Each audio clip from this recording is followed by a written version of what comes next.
Hi hello അസ്സലാമു അലൈക്കും. ചള്ളപ്പുറത്തെ പിലാവിൻ്റെ വിശേഷങ്ങളാണല്ലോ നമ്മൾ പറഞ്ഞുകൊണ്ടിരിക്കുന്നത് കഴിഞ്ഞ കുറച്ച് വീഡിയോകളിലായി. ഇന്ന് നമ്മൾ പറയാൻ പോകുന്നത് നമ്മുടെ ചള്ളപ്പുറത്തെ പിലാവിൻ്റെ ഈ കവർ പേജിൻ്റെ പിന്നിലെ കഥയെക്കുറിച്ചാണ്.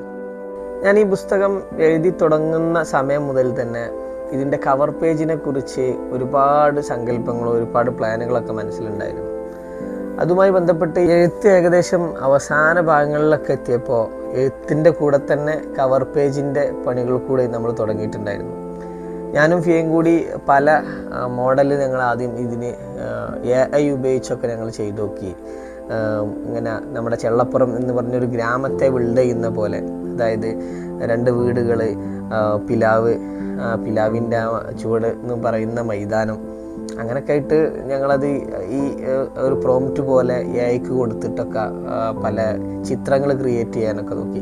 പക്ഷെ അതൊക്കെ ഒരു മാഗസീൻ ടച്ചിലേക്ക് പോവുക. അതുപോലെ ഇതിലുള്ള മുഴുവൻ കഥാപാത്രങ്ങളുടെയും കാരിക്കേച്ചർ വരച്ചിട്ട് ചട്ടയിൽ കൊടുത്താലോ എന്നൊക്കെ തോന്നി. അപ്പോൾ പിന്നെ ഇതൊരു ഹാസ്യ രൂപത്തിലേക്ക് നമ്മുടെ നോവലിൻ്റെ സ്വഭാവം മാറോ എന്നൊക്കെ തോന്നി. അങ്ങനെ നമ്മുടെ ലേഔട്ടൊക്കെ ചെയ്യുന്ന നമ്മളെ ജുമാഡ് പ്ലസിൻ്റെ ആളുടെ ഉപദേശം കൂടി തേടിയപ്പോൾ ഏറ്റവും നല്ലത് മിനിമലായിട്ട് വരക്കാൻ പറ്റുന്നതാണ് നല്ലത്. അതാണ് ഇന്നത്തെ കാലത്ത് പുസ്തകങ്ങളൊക്കെ ഫോളോ ചെയ്യുന്ന രീതി എന്നൊക്കെ പറഞ്ഞു. അങ്ങനെയാണ് എൻ്റെ ഒരു സുഹൃത്ത് വലീദ്, അവനെ ഓർമ്മ വന്നത്. അവൻ നന്നായിട്ട് നമ്മുടെ ഫേസൊക്കെ വരക്കുന്ന ഒരാളാണ്. അപ്പോൾ ഞാൻ അവനെ കോണ്ടാക്ട് ചെയ്തു. ഇങ്ങനെ വരക്കുക എന്നുള്ള ഉദ്ദേശം ഉള്ളതുകൊണ്ടാണ് ഞാൻ അവനെ കോണ്ടാക്ട് ചെയ്തത്. ഞാൻ അവനെ കോണ്ടാക്ട് ചെയ്തിട്ട് ഞാൻ ആദ്യം എൻ്റെ മനസ്സിലൊരു ആശയം ഉണ്ടായിരുന്നു. ആ ആശയം ഞാൻ അവനോട് പറഞ്ഞില്ല. പകരം നമ്മുടെ ചെള്ളപ്പുറത്തെ പിലാവ് എന്ന ഈ നോവലിൻ്റെ ഒരു ആകത്തുക, ഒരു കഥയായിട്ട് ഞാൻ അവനോട് പറഞ്ഞു. എന്നിട്ട് ഞാൻ അവനോട് പറഞ്ഞു, എനിക്കിഷ്ടമുള്ള പോലെ ഈ വരച്ചോ, അത് വരച്ചിട്ട് എനിക്ക് അയക്ക്, അങ്ങനെ നമുക്കതിൽ നിന്ന് തീരുമാനിക്കാം. അങ്ങനെ കുറച്ച് ദിവസങ്ങൾക്ക് ശേഷം അവൻ ആദ്യം ഇതിൻ്റെ റഫ് ചിത്രം എനിക്ക് വരച്ചയച്ചു. ആ റഫായിട്ട് വലീദ് വരച്ച ആ സെയിം സാധനമാണ് കവർ പേജായിട്ട് ഇപ്പോൾ ഉള്ളത്. ആദ്യ വരയിൽ തന്നെ ഞാൻ മനസ്സിൽ കണ്ട എന്താണോ അത് കറക്റ്റ് വലീദ് ഇതിൽ വരച്ചിട്ടുണ്ടായിരുന്നു എന്നുള്ളതാണ് സത്യം. അപ്പോൾ ഞാൻ വലീദിനോട് തന്നെ ചോദിച്ചു, എന്താണ് ഈ കവർ പേജിലുള്ള ആശയം? അപ്പോൾ അവൻ പറഞ്ഞു, വളരെ മിനിമലായിട്ടാണ് അവൻ ഇതിൽ ഉപയോഗിച്ചിട്ടുള്ളത്. ഒരു നാച്ചുറൽ തീം തോന്നിപ്പിക്കാൻ വേണ്ടിയിട്ട് ആണ് ഈ പച്ച കളർ ഉപയോഗിച്ചിട്ടുള്ളത്. അതോടൊപ്പം നമ്മളെ ചെള്ളപ്പുറത്തെ പിലാവിനെ സൂചിപ്പിക്കുന്ന ഒരു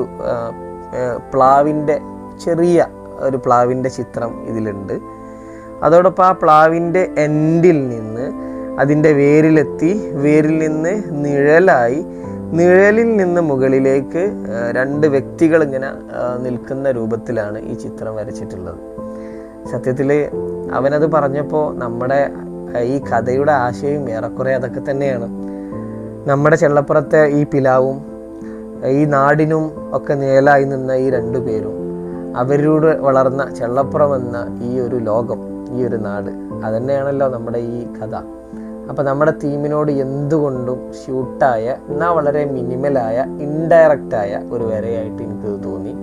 അങ്ങനെ ഞങ്ങളത് സെലക്ട് ആക്കുകയാണ് ചെയ്തത്. പിന്നെയുള്ളത് നമ്മുടെ ചെള്ളപ്പുറത്തെ പിലാവ് എന്ന ഈ ഫോണ്ട് വലീദ് ഉപയോഗിച്ചിട്ടുള്ളത് മരത്തിൻ്റെ വേര്, അതല്ലെങ്കിൽ മരത്തിൻ്റെ ഏറ്റവും കട്ടി കുറഞ്ഞ ചില്ലകൾ എന്നൊക്കെ തോന്നിപ്പിക്കുന്ന തരത്തിലുള്ള ഒരു ഫോണ്ടാണ് ഇതിന് കൊടുത്തത്. അപ്പോൾ നമ്മുടെ മരത്തിൻ്റെ ഒരു തീം, അതുപോലെ നേച്ചർ എന്നൊക്കെ തോന്നിപ്പിക്കുന്ന തരത്തിലുള്ള വളരെ മിനിമലായിട്ട് വലീദ് വരച്ച് തന്നതാണ് ഈ കവർ പേജ്. അത് പിന്നെ നമ്മൾ ജുമാഡ് പ്ലസിൻ്റെ ലേഔട്ട് ചെയ്യുന്ന ആളുകളിലേക്ക് അയച്ചു കൊടുത്ത് അവർ അതിനെ ഈ പുസ്തകത്തിൽ ഇംപ്ലിമെൻ്റ് ചെയ്ത് ഷൂട്ടാക്കിയിട്ടാണ് നമുക്ക് തന്നിട്ടുള്ളത്. അപ്പോൾ ഇതാണ് ചെള്ളപ്പുറത്തെ പിലാവ് എന്ന നമ്മുടെ നോവലിൻ്റെ കവർ പേജിന് പിന്നിലെ കഥ. നമ്മുടെ ഈ കവർ പേജ് നമുക്കായി ഒരുക്കിയ വലീദിൻ്റെ അക്കൗണ്ട് ഞാൻ താഴെ മെൻഷൻ ചെയ്യാം. അതുപോലെ ഇനിയും ഒരുപാട് നമ്മുടെ ചെള്ളപ്പുറത്തെ പിലാവിൻ്റെ ഉള്ളിലുള്ള ഒരുപാട് ബിഹൈൻഡ് ദ സ്റ്റോറീസ് ആയിട്ട് ഇനിയും നിങ്ങളുടെ മുന്നിലേക്ക് വരുന്നതാണ്. അപ്പോൾ ഓക്കെ, അസ്സലാമു അലൈക്കും.